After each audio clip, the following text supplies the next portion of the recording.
kajian pada malam hari ini dengan lafaz tasbih bersama-sama.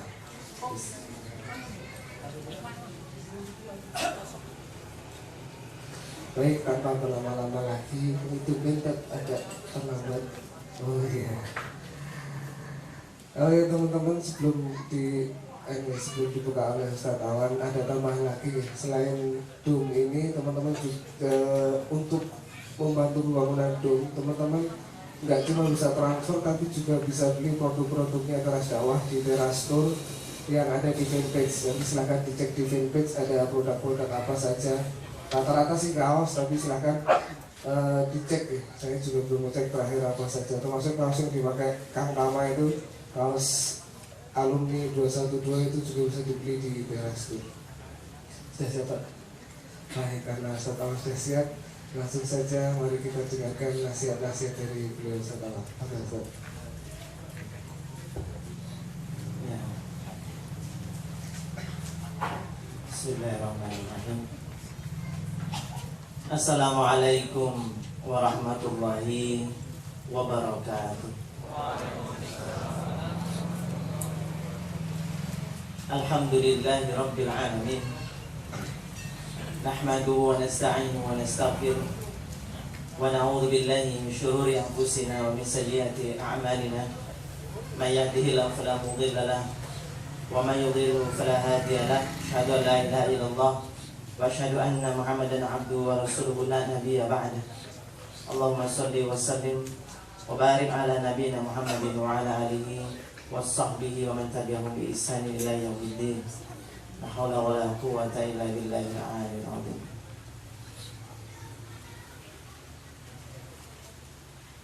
Segala puji bagi Allah, berikan kita kemudahan, kenikmatan bisa kumpul di majelis ini, Teras Dakwah.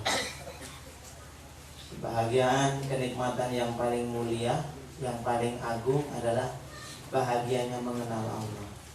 Kalau kita mengenal Allah dengan sempurna, hidup pasti tidak akan putus asa. Orang yang putus asa menjemput jodoh, putus asa dalam menyelesaikan konflik rumah tangga, itu karena dia tidak mengenal Allah. Kenali Allah pasti hidup bahagia. Karena Allah yang maha kuasa, Allah maha membolak-balikkan hati, Allah maha di atas segala sesuatu, bisa mengubah sesuatu yang hitam jadi putih, putih jadi hitam, yang tidak menjadi iya, yang iya jadi tidak. Maha kuasa Allah. Tidak ada yang mustahil di sisi Allah. Subhanallah, hari ini banyak sekali yang datang urusan jodoh. Sebenarnya ini sudah pada nikah atau belum? Kalau urusan begini kok pada kencang ya. Urusan jodoh. Awas ya, ya sendal jangan sampai ketukar ya. Sudah jelas ada sekat ya, akhwat ikhwan. Jangan sampai sendalnya ketukar. Hikmah yang saya dapatkan sore hari ini sebelum sampai di sini maghrib ini adalah bagaimana saya datang terlambat. Salah satunya karena sebenarnya sholat saya dekat masjid situ, lampu merah, dekat kan? Hikmahnya apa? Karena imam adalah orang yang kurang, mungkin ya, kurang wawasan, kurang apa ilmunya, dan kurang bijaksana. Sehingga waktu maghrib, sholat maghrib, suratnya dibaca panjang. Padahal sunnah Nabi SAW, kalau maghrib itu surat yang dibaca Qul ya ayyuhal kafirun dan surat Al-Ikhlas. Atau maghrib itu setidak-tidaknya setara itu. Tapi beliau membaca surat yang sebenarnya sih tidak panjang, tetapi menjadi panjang. 3 surat terakhir Al-Baqarah. Lillahi mafis. Kalau ukuran kita mungkin pendek, tapi bacanya itu loh. Lillahi mafis samawati wa. Berarti Oman. Apa? Kita itu jadi, wah saya mikirkan, aduh jamaahnya gimana ya Allah, ya Allah. Pada nungguin.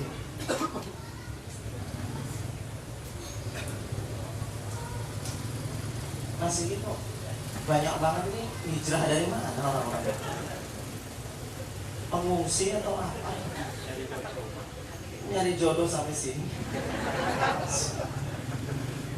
Klik aja ya, download aplikasi jemput jodoh. Iyalah, mudah-mudahan Allah mudahkan. Bulan ini tahun 2017 adalah tahun kawinan di member Rumah Ta'aruf Taman Surga di tempat saya itu. Benar.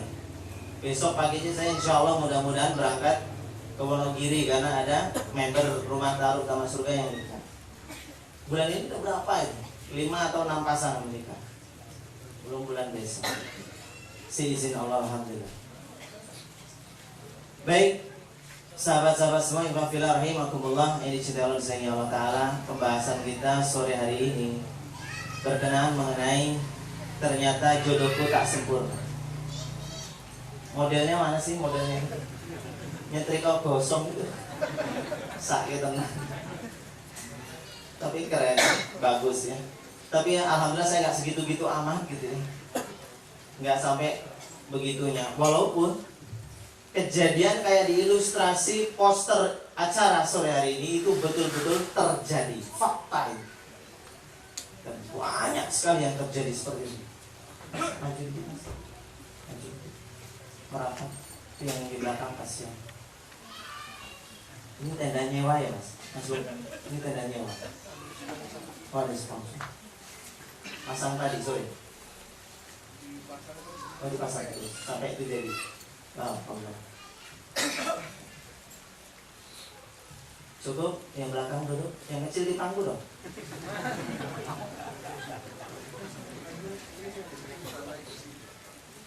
Ini angkat-angkat duduk di mana? Cukup, cukup. Itulah makanya jadi orang tuh yang langsing itu deh. Biar cukup. Nah, biar masuk. Contohnya di depan ya, astagfirullah.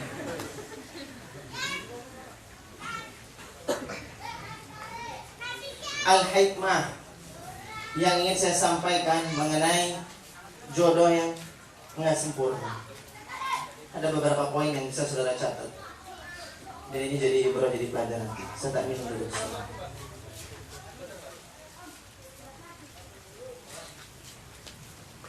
Poin yang pertama yang ingin saya sampaikan adalah hanyalah mimpi kosong dan omong kosong orang yang menginginkan menikah dengan pasangan yang sempurna. Itu omong kosong dan tidak akan pernah ada sampai hari kiamat, tidak ada. Maka kalau ada orang yang sampai sekarang bercita-cita pingin sekali dapat yang sempurna, sampai kiamat dia akan jomblo. Salafus saleh Syekh Fudail bin Iyad rahimahullah ta'ala, beliau mengatakan orang yang mencari teman yang tidak mempunyai kekurangan, orang yang selalu mencari teman yang tidak ada kekurangannya, maka seumur hidup dan selama-lamanya dia akan tidak memiliki teman. Itu sebagai gambaran bahwa gak ada namanya orang yang sempurna. Saya nggak tahu hari ini oknumnya datang apa enggak, tapi saya ingin cerita inisialnya, saya rahasiakan. Tadi sore saya ditelepon sama kawan, diminta untuk menjadi juru bicara keluarganya mengkhidbah akhwat. Saya harap bukan saya yang keceplosan saya mengkhidbah ya. Mudah-mudahan.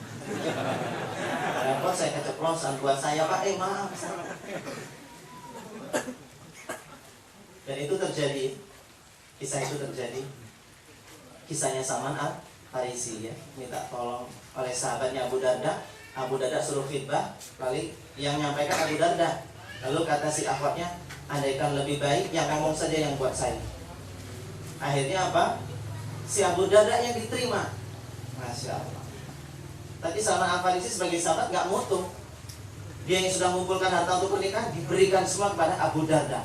Ya Abu Darda, ini hadiah untukku. Selamat ya kau dapatkan wanita itu. Masya Allah. Dia gak mikirkan sianida. Tidak. Yang dia pikirkan itu adalah temannya bahagia. Kalau kita mungkin sianida ya. Kalau enggak latihan memanah dari sekarang ya. Pastikan dipanah jarak jauh. Ini tadi saya ditelepon sama kawan ini. Ustaz, tolongin dong nanti jadi juru bicara. Lalu saya gini, waduh, nikah juga akhirnya, sering nikah juga.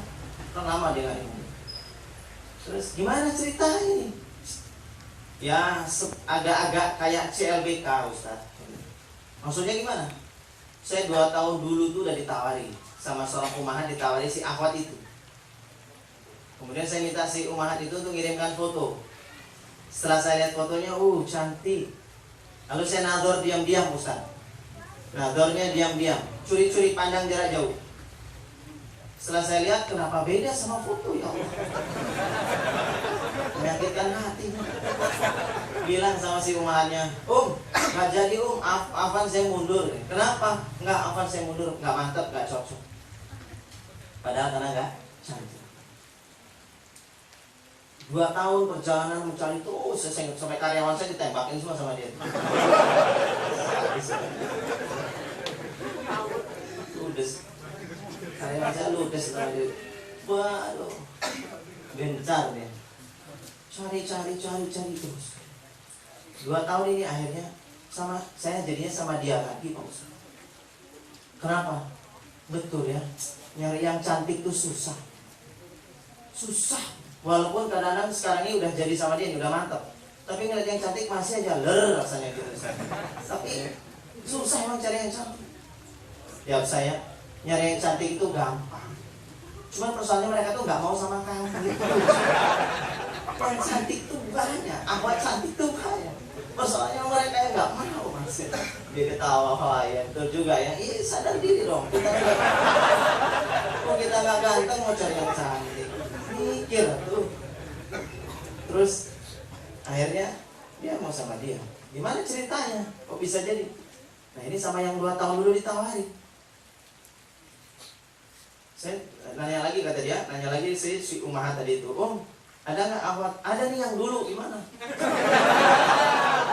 Ya udah deh, nggak apa-apa. Lihat lagi fotonya dong, gitu. Mikirin lagi. Wah, cantik juga ya. Ya kan udah mentok kan, cantik juga. Udah ada pandangan lain.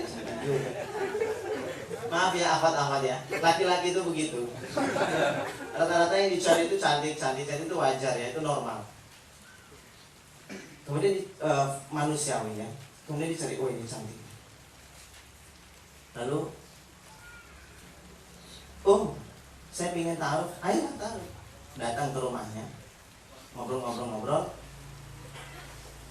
Hatinya itu tetap masih gak mantap.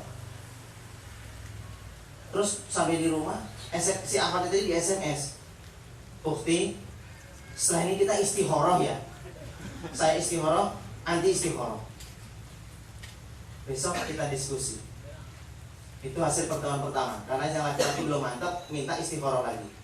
Hari besoknya si Ahmadnya bilang gini, Akhi, alhamdulillah orang tua saya sudah setuju. Waduh. Kan saya bilang jangan cerita. Kata Desi, saya udah bilang jangan cerita sama orang tua dulu. Kita istikharah dulu, kalau mantap baru ngomong sama orang tua. Kamu ngomong sama orang tua, aduh gimana keceplosan. Ini rahasia buat mbak-mbak ya. Cara cepat dapat jodoh tuh begitu. Langsung laporin ke orang tuanya, kan malu ya laki-laki. Mau mundur ke malu gitu. Saya di telepon tuh ngakak-ngakak terus dari tadi. Benar itu. Sampai sakit pipi saya itu. Terus gimana? Aduh, saya tuh gimana Ustaz? Dia udah bilang sama orang tuanya lagi cerita. Udah tak bilangin jangan cerita dulu. Suruh istikharah dulu, kalau mantap baru laporan sama orang tua. Dia udah cerita. Terus biasa tak nyoba taruh lagi yang kedua, ngajak teman saya supaya menelisik si akhwat itu lagi.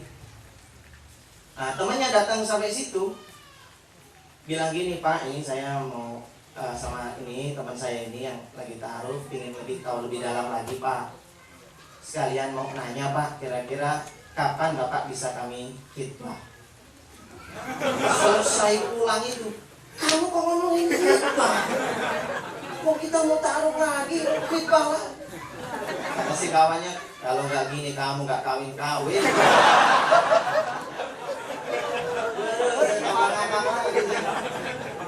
Ini namanya kalau saya buat tema pengajian namanya kejebur jodoh tuh gitu.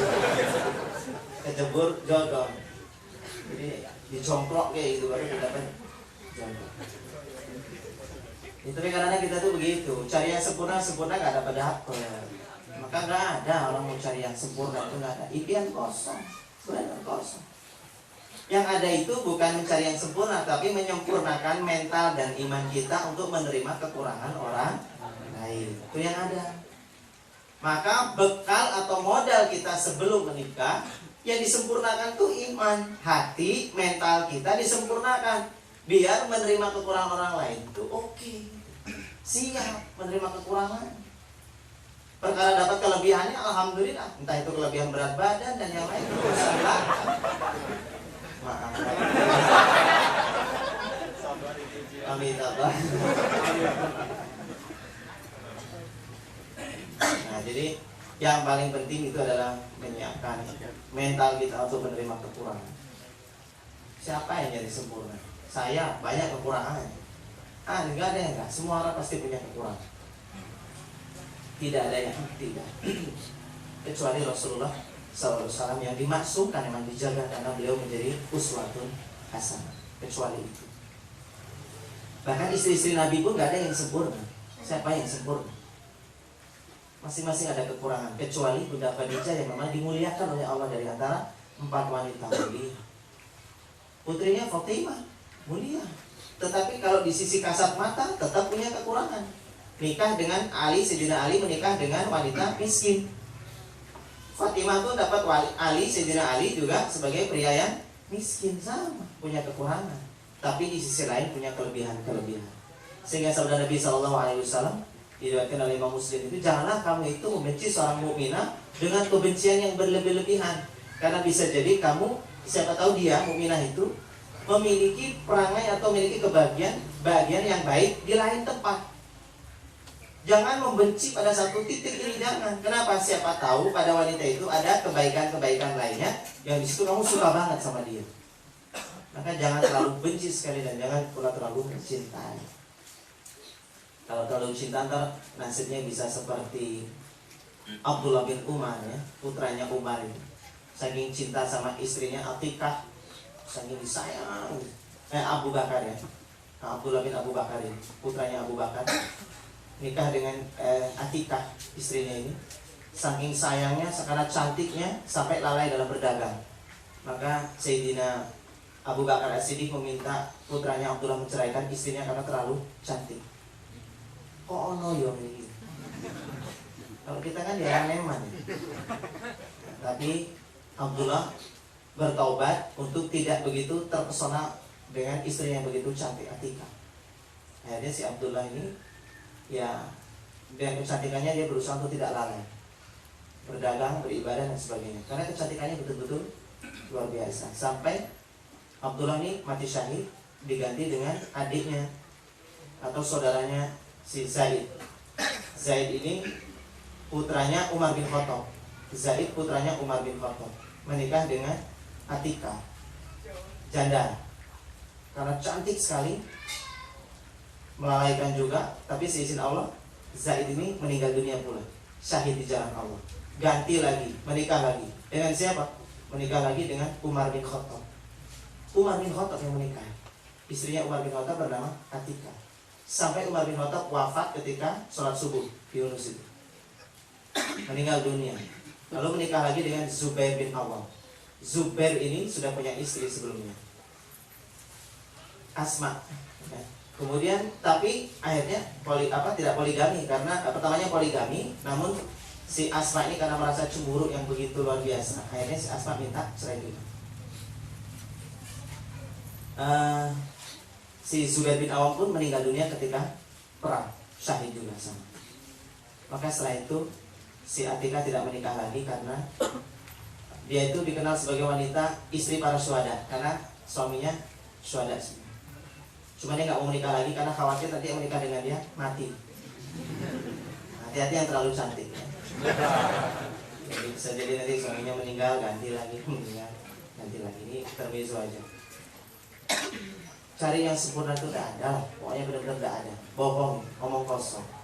Ya, Jangankan terus gini pertanyaannya, ngapain sih cari yang sempurna? Wong kita aja nggak sempurna, kok nyari yang sempurna? Mikirlah, kita ini punya banyak aib, punya banyak kekurangan.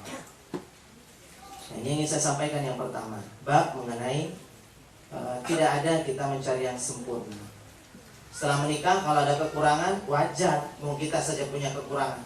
Jadi kalau dalam rumah tangga kita lihat pasangan kita ada kekurangan, kita langsung ingat kekurangan kita apa, gitu loh. Langsung ingat kekurangan kita apa, insya Allah buat kita bersyukur dan bersabar. Karena kita punya kekurangan yang diterima oleh dia, kita syukuri dan kita bersabar menghadapi kekurangan dia. Sama-sama, semuanya kemuliaan. Ini yang pertama. Kemudian yang kedua, apa itu? Kenapa Allah takdirkan kita itu memang beda-beda? Jodoh kita ternyata pada kenyataannya berbeda sekali dengan impian kita. Yang kedua, karena Allah berkehendak supaya kita memiliki peluang atau jalan pahala jariyah, ya, amalan-amalan yang pahalanya terus mengalir. Kenapa? Karena kita tahu kekurangan dia, lalu kita sempurnakan dia, kita ajak kebaikan. Man dalla ala khair, kata Rasulullah, barang siapa yang menunjukkan kebaikan kepada seseorang, falahu mithlu ajri fa'ilihi, maka baginya mendapatkan pahala seperti yang menunjukkan. Coba bayangkan, sekarang kita lihat istrinya, istri saya ya. Ini belum punya istri semua ya, nanti lah. Yang sudah punya istri juga. Kita lihat istri kita nanti ya, nanti. Kalau kita lihat istri kita nanti, kalau dia banyak kekurangannya, pikirkan kenapa? Masya Allah, berarti pintu pahala jariah banyak banget. Kenapa? Kita tembel segala kekurangannya, kita berbuat baik. Setiap dia jadi baik, pahalanya ngalir ke kita. Contoh misalnya, kita ditakdirkan punya istri kemproh. Apa bahasa Indonesia-nya? Gitulah kira-kira. Kumuh lah kira-kira gitu ya. Punya istri kemproh ya, atau kumuh. Pakai jilbab semuanya, habis pakai itu copot, serantel di mana-mana. Udah gitu bau keringat, ruangan tuh Stella itu kalah wangi. Jangan sebut merek katanya. Sensor. Jadi parfum ruangan tuh kalah. Masuk kita jadi itu berbahagia gitu kan. Itu berbahagia tuh. Masya Allah, ya Allah, kau takdirkan aku untuk menyempurnakan wanita ini. Andaikan gara-gara ini saya bercerai, lalu siapa yang memperbaiki wanita ini? Kasihan sekali dia, hidup dengan penuh kekurangan. Pikirkan, kasihan. Yang kita pikirkan kasihan itu apa? Kasihan suami yang kedua nanti. Udah kita cerai, nikah lagi yang kedua, kasihan. Maka kita mikir, Masya Allah, wanita ini emang dia mesakit lah. Mungkin dulu kurang diajar gitu ya. Kurang diajar sehingga kumuh tadi, kemproh. Maka hadirnya kita nasihati dia. Dia main cantol-cantol, jangan main ngomel-ngomel. Kita bilang baik-baik, Cin, ambil juga. Jangan Cin, ambil, lemparkan ke mukanya. Ambil Cin. Ini kalau dijemur, insya Allah nggak bau. Kita berangkat jemur. Dia malah gini, ya Allah, Masya Allah suamiku baik banget. Besok-besok gitu lagi ya Mas. Bendulmu.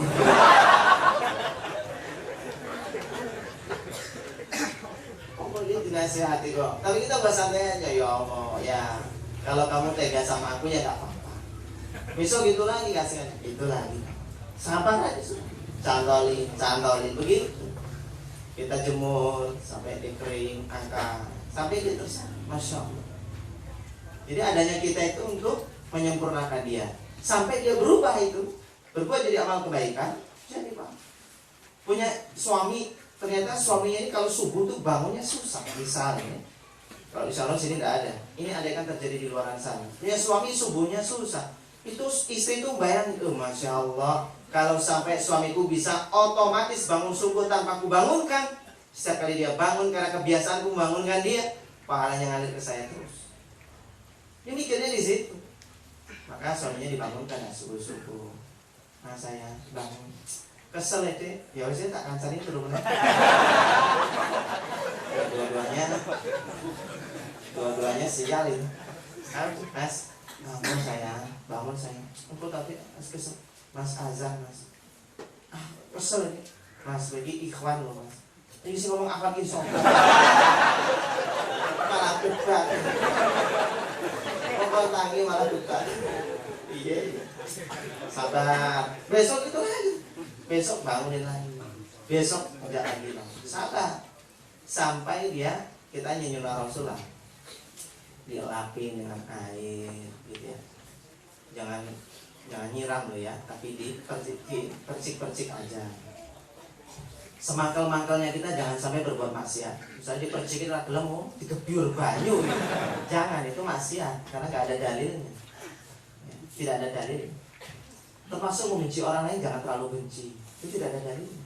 Kepada orang kafir pun Rasul tidak pernah membenci sebenci-bencinya kecuali sekadar membenci akhlaknya. Kepada orang kafir itu Rasul tidak pernah benci. Sehingga kepada yang meludahi Rasul pun Rasul tetap silaturahmi. Kepada yang mencaci maki Rasul tetap menyuapi orang Yahudi. Tidak benci. Yang ada Rasul itu kalau melihat kekurangan orang lain, melihat orang lain berbuat jahiliyah, yang ada itu ibah, mesake, ngopo, tuwek, kurang didikan. Yang ada di hati itu gitu. Mesake, tuwek atau usia sudah usia tapi kok masih awam, begini masih belum tahu, begini kok masih bodoh, sudah tua begini belum ketemu jalannya Allah, sudah tua belum kenal Allah. Yang ada itu kasihan, bukan tua kafir kamu bangke, jangan maksudnya. Di hati itu yang ada adalah kasihan sama mereka-mereka yang masih bermaksiat. Maka yang kedua, jadikanlah pasangan kita itu sebagai jalan-jalan pahala jariah. Setuju ini? Ya harus gitu ya, nanti diniati. Kekurangan pasangan kita harus begitu. Saya sama istri alhamdulillah sudah cukup lama ya, berapa bulan gak ribut. Kadang-kadang kangen. Sampai saya tadi beberapa semingguan, 2 minggu yang lalu kepikiran, gimana ya caranya bikin konflik ya. Kangen gitu, pingin sekali-kali ada konflik-konflik lagi. Soalnya mulus-mulus aja rumah tangga. Karena orang kalau rumah tangga mulus-mulus tuh galau juga loh. Iya, kok gak ada seru-serunya. So romantis terus. Kayaknya perlu ada yang sedikit horor-horor gitu seperti itu. Tiba-tiba betul rasa-rasa oleh Allah Ta'ala. Dijadikan saya itu salah paham, istri salah paham. Ketika begitu yang terjadi saya menjauh. Saya pergi, udah ceramah aja lah. Ya saya menghadiri, kemudian ada undangan ceramah. Tidak nyari-nyari jamaah, saya bilang tak ceramah.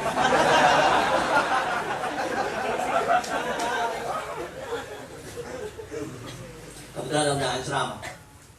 Saya tuh gini, pas mau ceramah, jamaah tuh udah pada nunggu. Dalam hati saya, ya Allah, saya mau ceramah.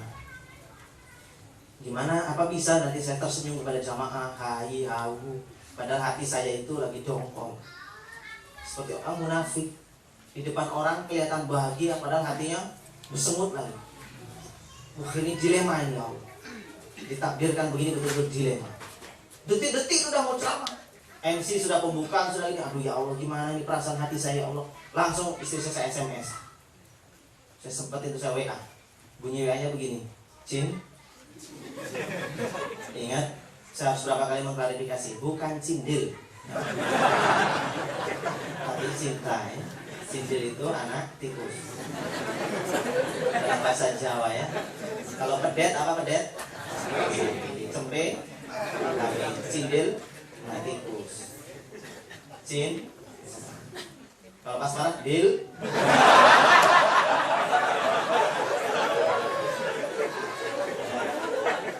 Sama aja kalau gitu. Cin. Sesungguhnya Umar bin Khattab radhiyallahu anhu, dia pernah menyampaikan bahwa Allah menciptakan jin. Ada salah satu jin yang tugasnya adalah membuat rumah tangga tercerai-berai, ribut. Jin itu bernama jin Dasim. Saya bilang gitu sama dia. Kebetulan di jamaah saya juga ada jamaah yang namanya Dasimen itu. Dasimen. Dan saya bilang gini, jin, ada jin yang namanya jin Dasim.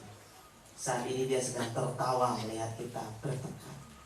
Demi Allah Mas tidak ridho ditertawakan oleh jin Dasim. Mas minta maaf ya, punya banyak salah sama cinta, banyak kekurangannya, belum sempurna. Saya bilang gitu. Waduh, langsung dia balas, adik juga ya Mas. pulang, sensor sudah nggak usah diceritain. Selesai, cair. Walaupun saya merasa benar dan dia merasa benar, nggak peduli. Orang ribut kan karena dirinya merasa benar. Saya sebenarnya yang kesal juga, kenapa? Saya merasa benar kok. Apalagi ada dalilnya. Dia nggak pakai dalil, saya punya pakai dalil. Tapi saya merasa benar. Tapi buat apa merasa benar itu? Kenapa? Merasa benar walaupun ada dalilnya itu. Persoalannya adalah dalil-dalil itulah, keributan itulah yang sekarang sedang ada yang pihak ketiga yang bertepuk tangan. Yang namanya jin dasing. Maka ketika kita ribut, selain zikrullah, zikrul jin juga penting. Jin siapa? Jin dasing tadi. Maka ketika istri saya memaafkan itu, Masya Allah, saya langsung berbisik kan dalam hati, rasa no kue cinta sih manyun sekarang saya tertawa dan kamu yang menangis. Begitu sudah aku lagi. Cuma saya mikir kok belum heroik ya berantemnya. Tapi ya sudahlah, cukup itu pelajaran buat kita. Artinya apa? Kalau kita ribut seperti apapun ya pasangan kita dengan segala kekurangannya itu, ingat ada pihak ketiga yang sedang bertepuk tangan. Azannya itu azan. Baik, saya tutup dengan sebuah kisah sedikit, bukan kisah ya, sabda Nabi Sallallahu Alaihi Wasallam. Di sini sholat isya nanti kita sambung lagi. Dari Jabir bin Abdullah, Rasul SAW bersabda, sesungguhnya iblis itu punya singgasana. Singgasananya itu di atas samudra, lautan luas. Lalu iblis-iblis itu memerintahkan pasukannya yang bernama setan-setan itu untuk menggoda manusia. Setelah menggoda, mereka kembali kepada iblis memberi laporan. Lalu kata Nabi, setan pertama datang memberi laporan, wahai iblis, sesungguhnya aku telah menggoda si fulan. Jawab iblis, kamu belum berbuat apa-apa. Karena apa? Godaannya biasa aja. Sana pergi lagi iblis. Setan. Datang setan yang kedua, wahai iblis, sesungguhnya aku telah menggoda si fulan sampai si fulan itu bertengkar dengan istrinya, dan aku tinggalkan mereka dalam kondisi mereka telah talak, berpisah, cerai. Maka jawab iblis, sini. Duduklah kamu di dekatku. Khairus syaitan anta. Sebaik-baik setan adalah kamu. Karena ada khairun nas anfa'uhum linnas. Khairus syaitan anta. Sebaik-baik setan adalah kamu ini. Nah itulah dia. Kenapa berhasil terhancurnya rumah tangga kita? Karena adanya perbedaan, cekcok dan ketidaksempurnaan itu. Berarti jin dapat prestasi duduk di sebelahnya iblis. Berarti apa dia? Pensiun, tidak menggoda. Maka jangan buat mereka itu pensiun. Kita harus buat mereka itu menangis-nangis karena tidak berhasil menggoda kita. Demikian yang bisa saya sampaikan. Masih ada nanti beberapa poin yang harus saya sampaikan. Ya, mudah-mudahan Allah menjadikan kita berkah semua. Amin. Assalamualaikum warahmatullahi wabarakatuh.